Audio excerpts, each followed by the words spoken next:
Bonsoir à tous, ravi de vous retrouver pour cette édition commune aux deux régions normandes. Voici les titres de ce dimanche 28 juillet. Après l'esprit guinguette, reculons encore le curseur de l'histoire quand la monarchie et ses blasons étaient dans l'air du temps.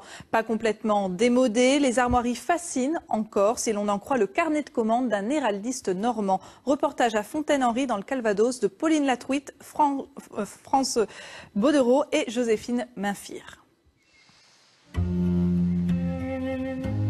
En Normandie, les pierres de Fontaine-Henri racontent 9 siècles d'histoire et autant de blasons. Le dernier descendant s'appelle le marquis d'Oliançon. C'est un Européen, dit-il, puisque sa famille vient d'Écosse, de Belgique et même d'Italie. À regarder son arbre généalogique, on pourrait même s'y perdre. Ma famille maternelle descend de Lucrèce Borgia, en effet. Et par ailleurs, ce qui est assez savoureux, elle a le droit de prétendre au trône de Grande-Bretagne. Elle n'en est écartée que parce qu'elle est catholique. Alors, effectivement, il y a de quoi s'y perdre, mais c'est là que c'est utile d'avoir un arbre généalogique et des armoiries pour se repérer, savoir qui est qui, à quel endroit et quand. À l'époque, ses ancêtres utilisaient les armoiries pour se distinguer et signer certains documents. Aujourd'hui, monsieur le marquis porte toujours une chevalière, mais envoie son courrier par Internet. Son blason, il s'en sert occasionnellement, car pour lui, un sens profond demeure.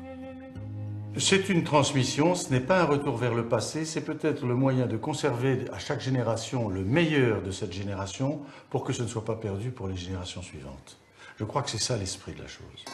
La vie n'est pas facile, alors quelquefois c'est bon d'avoir des points d'appui un peu solides qui vous sont transmis. Pendant l'été, les couleurs sont annoncées d'entrée aux visiteurs. Encore faut-il les interpréter et les reproduire, car c'est tout un art qu'il a confié à son héraldiste Xavier d'Andeville, un érudit passionné par la symbolique.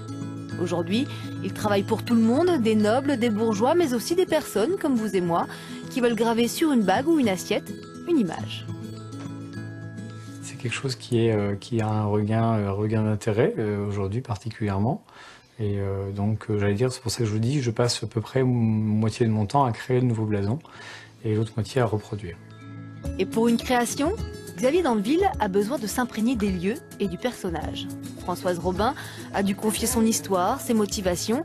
C'est une femme avec des convictions qui s'intéresse de près aux monarchies européennes. Et je trouve ça merveilleux, parce que ça soude. Et la démocratie est en dessous. Et les Pays-Bas est un exemple de pays extrêmement libre. Nous, on est incapable de faire ça en France. Incapable. Nous, il faut qu'on se batte. Françoise Robin aime les armoiries pour ce qu'elles racontent, avec parfois un sens caché.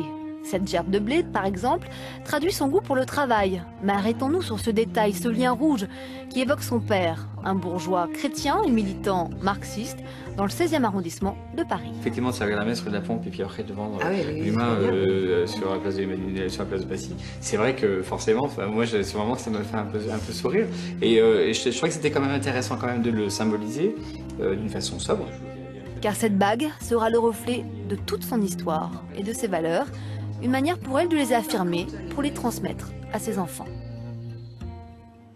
On reste au château avec une exposition d'autochrome au musée de Normandie dans le château de Caen. Ses premières photographies couleurs sur des plaques de verre